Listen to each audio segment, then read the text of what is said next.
लक्ष्मी जी जगन्नाथ जी को छोड़कर कहाँ जा रही हैं? जानने के लिए सुनिए ये कथा।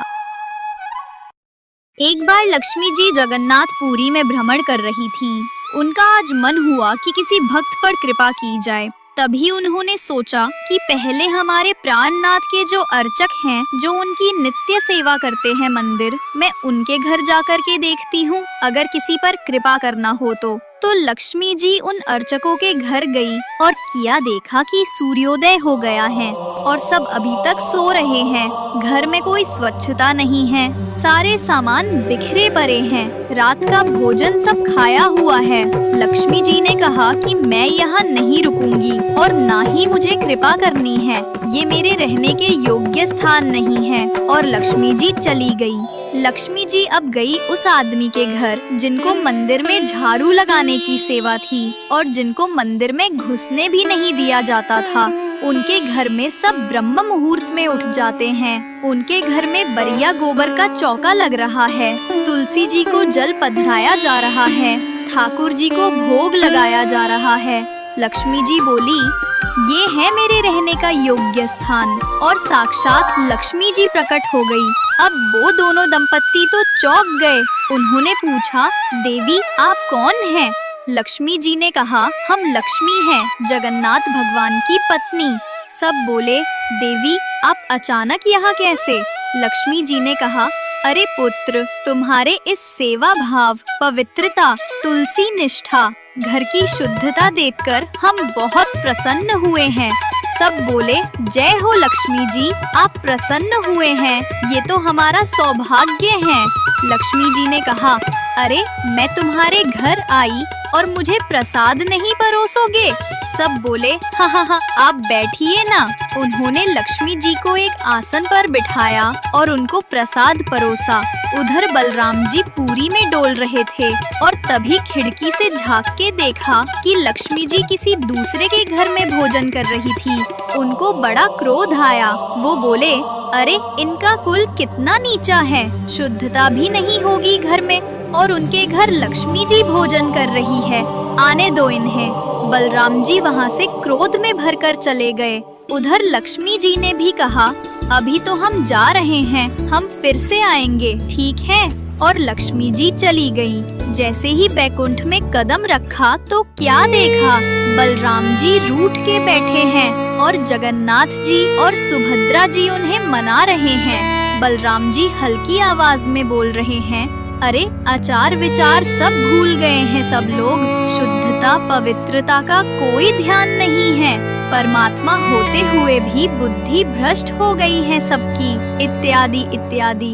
लक्ष्मी जी आई और बोली, आप सब प्रसाद पाने बैठो, मैं आपके लिए प्रसाद लाती हूँ। जगन्नाथ जी और सुभद्रा जी तो बैठ गए, पर बलराम जी अकर कर उसी जगह बैठे रहे।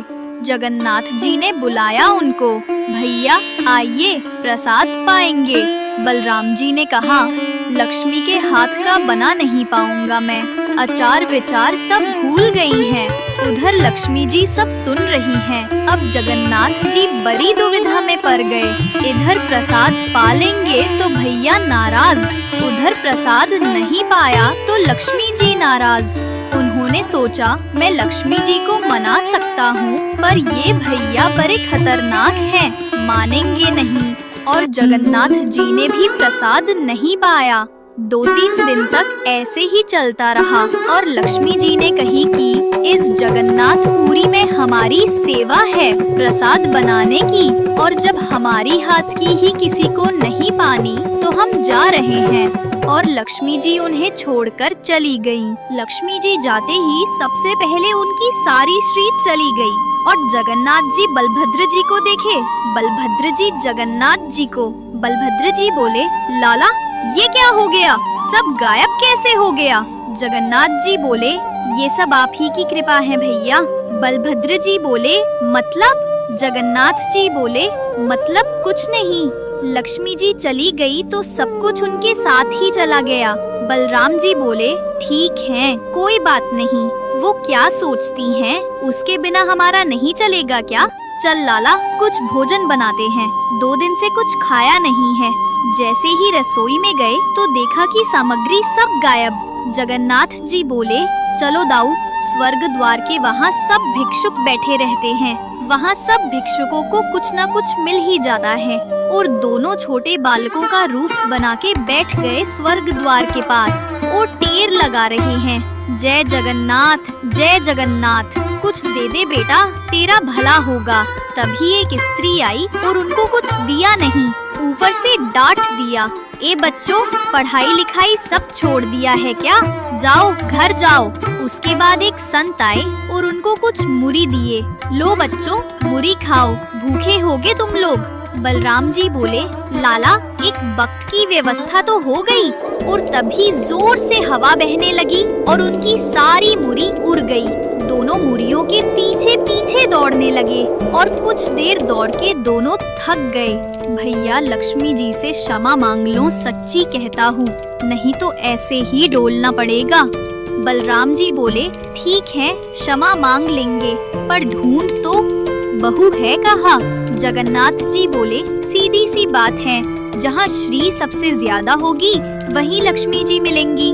तभी डोलते डोलते देखा कि एक घर में इतनी श्री का वर्धन की उसकी चमक बाहर तक आ रही थी। जगन्नाथ जी बोले, दाऊ उस घर में चलो, वही है हमारी लक्ष्मी जी।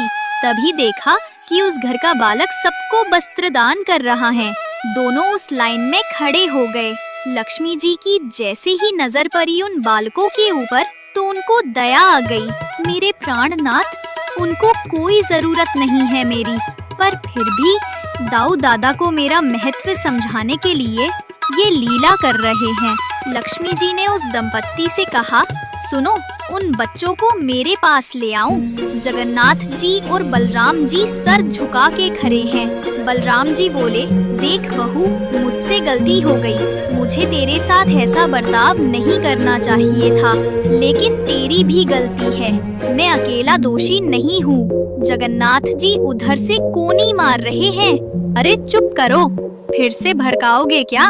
लक्ष्मी जी बोली, देखिए दाऊ, आप लोग किसी के घर भी चले जाते हैं तब तो उसका जाति नहीं देखते, और मैं आप लोगों को रोकती भी नहीं। फिर अगर मैं किसी के ऊपर कृपा करना चाहूँ तो मुझे रोक दो क्यों?